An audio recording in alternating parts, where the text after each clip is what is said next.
Thank you for joining us tonight for Lisa's tutorial that you've all just watched, and thank you for being a participant in the Q&A session as well. I am one of the co-hosts, and Manny and myself will be taking the questions momentarily. My name is Margaret Merkley, and I am the chair of the program committee for OGEHR and also the president for the Ontario Guild of English Handbell Ringers.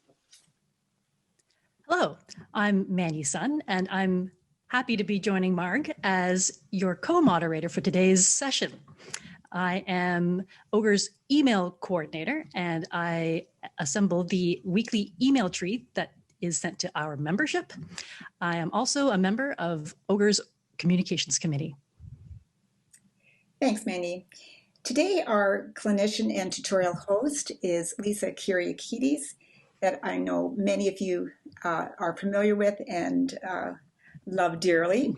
This evening's tutorial, Getting Started with a New Piece of Music, Tips to Make You a Handbell Champion, is just one of the many tutorials that Lisa has in store for us for this coming 2020-21 year. Future tutorials include conducting, the basics, how to mark your score efficiently, rehearsal techniques for conductors, how to recover from a train wreck, that sounds interesting, choosing music for your ensembles, finding the melody in your score. Lisa, you have a busy year ahead of you, and I think all of us have a great year looking forward to all of these as well. Indeed. Lisa enjoys a busy and varied career, as we have just heard. She is a conductor, a clinician, a performer, and a musical director.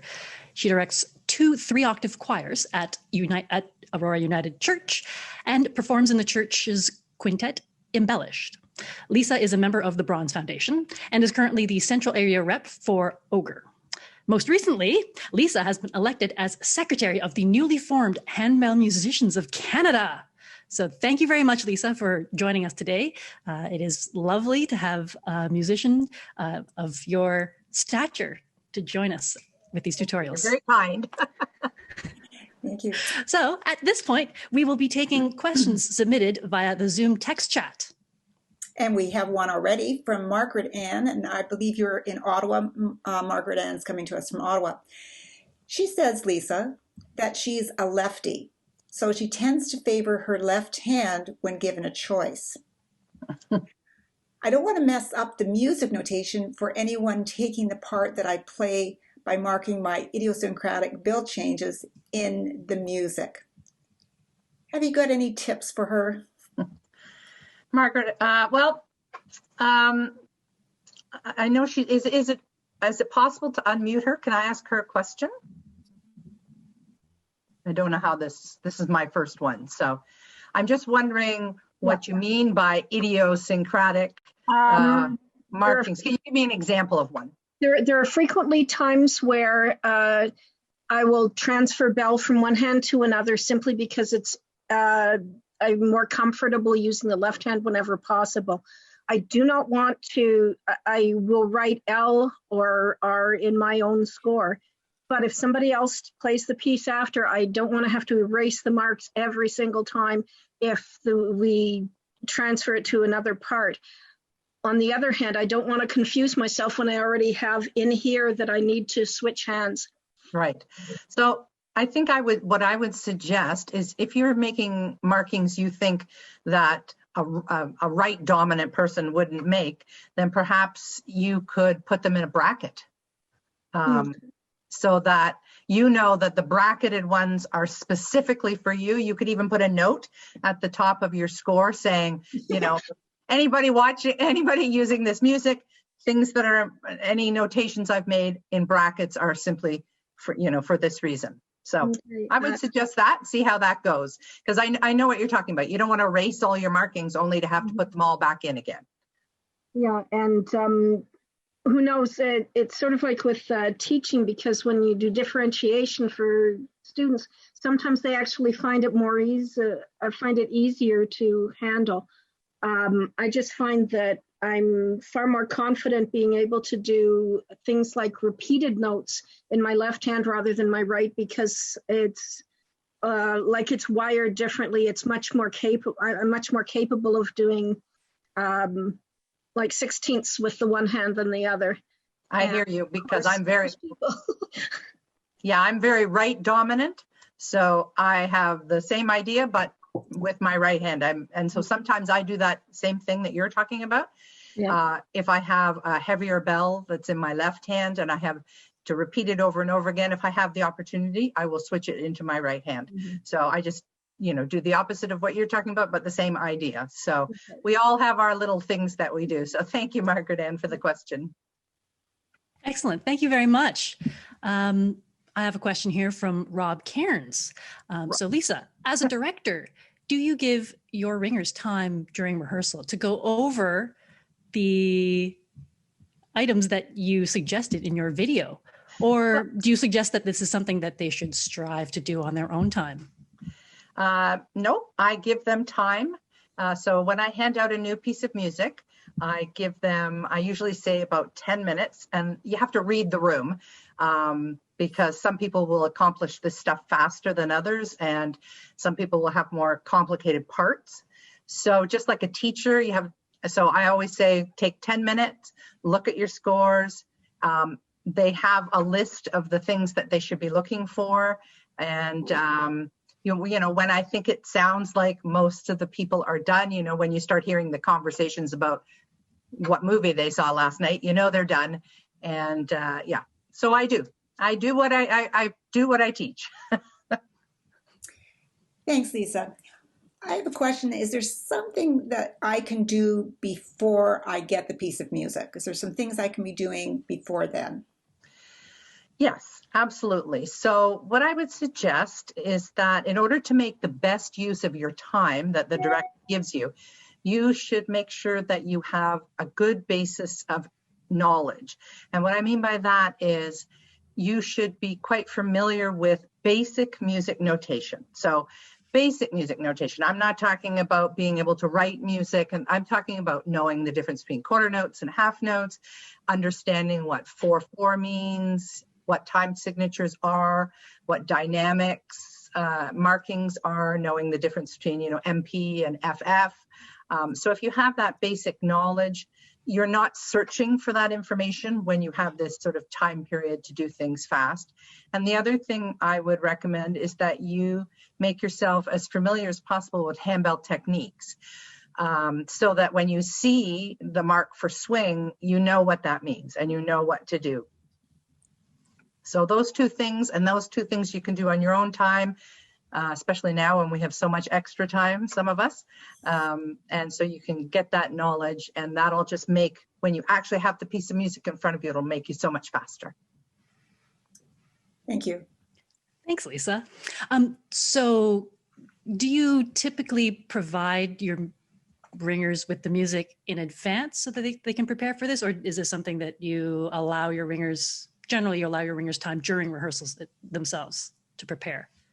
The second one. So during rehearsals, so when there's a new piece of music, I hand it out. And as I mentioned before, I give them that time period to work on it. And it's really hard as a director to do that because you have such a limited amount of rehearsal time, and it feels wrong that everybody's sitting there and you're not making music, you're not playing, and you kind of have to take a deep breath as a conductor and say, I think that what I'm doing is going to benefit us in the long run, so it's better to take that time when you can. And the truth be told, sometimes I might take less time than I should because we are in a panic, but I try really hard.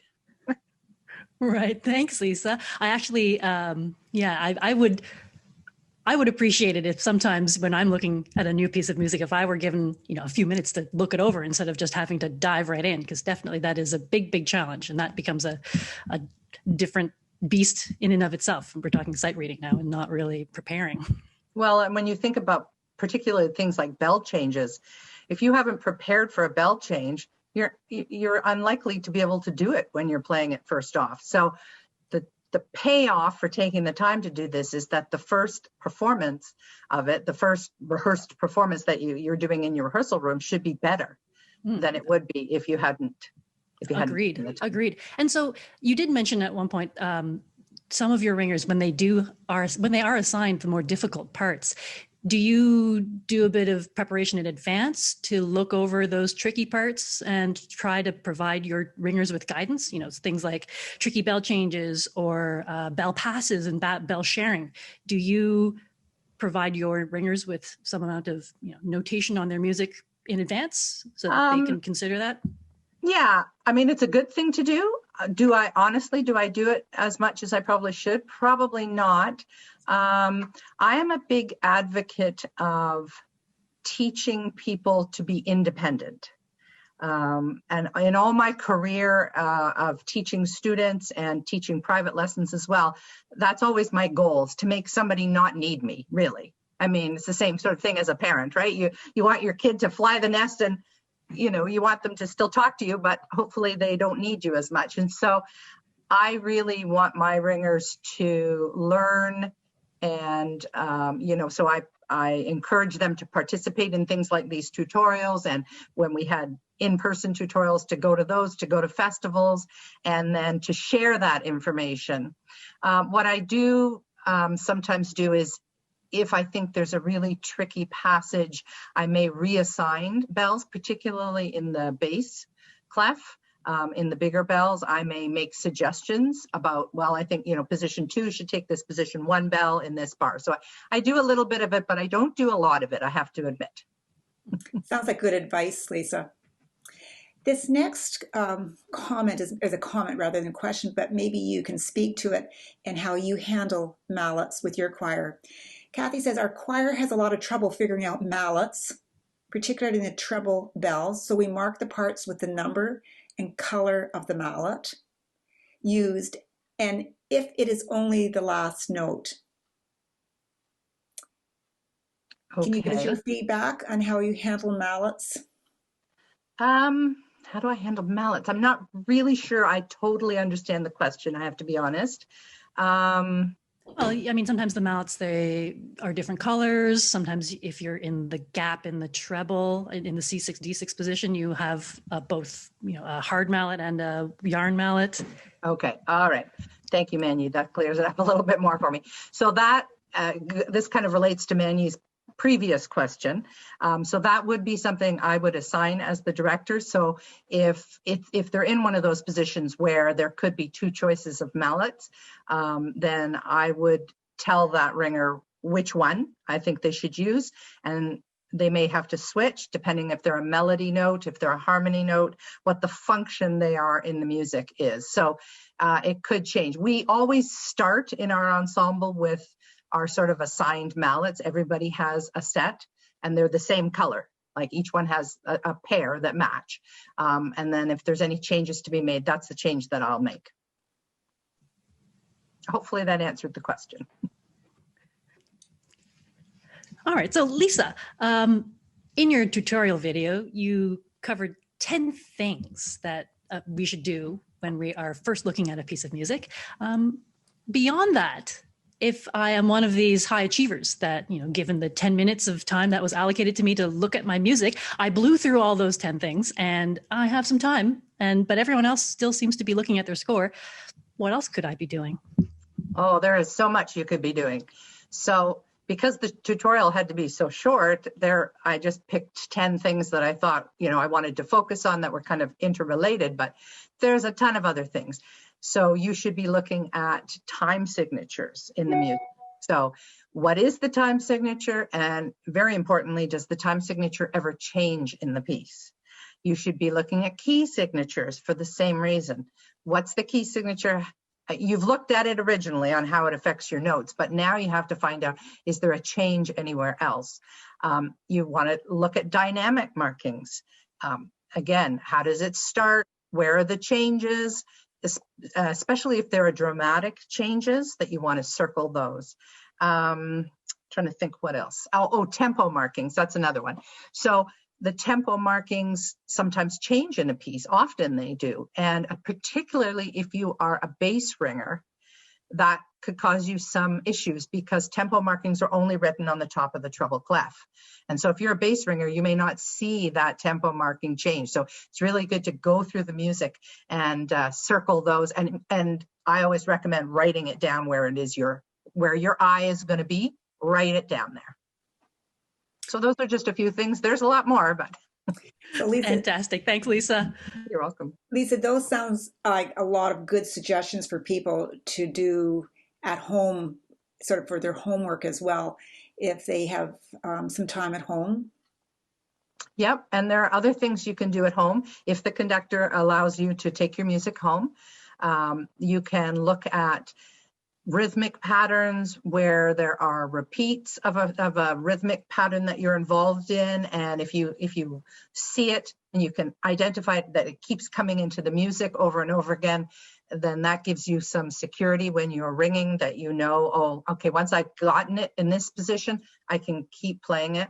You could look at the form of a piece of music, and so for those of you that might not be familiar with what I'm referring to as form, most pieces are either what we refer to as A-B or ABA. So an ABA would be, we start with something, some melody, maybe it's upbeat, and then we have a middle section where things are slower, maybe we play the chimes, and then we almost always return back to what we call the A section, and it's back to the original melody and it's fast. And so if you can analyze your piece that way, then you can save yourself a lot of time, because if the piece is 10 pages long, but the A section comes back for 4 pages, then you know that you've already mastered that the first time.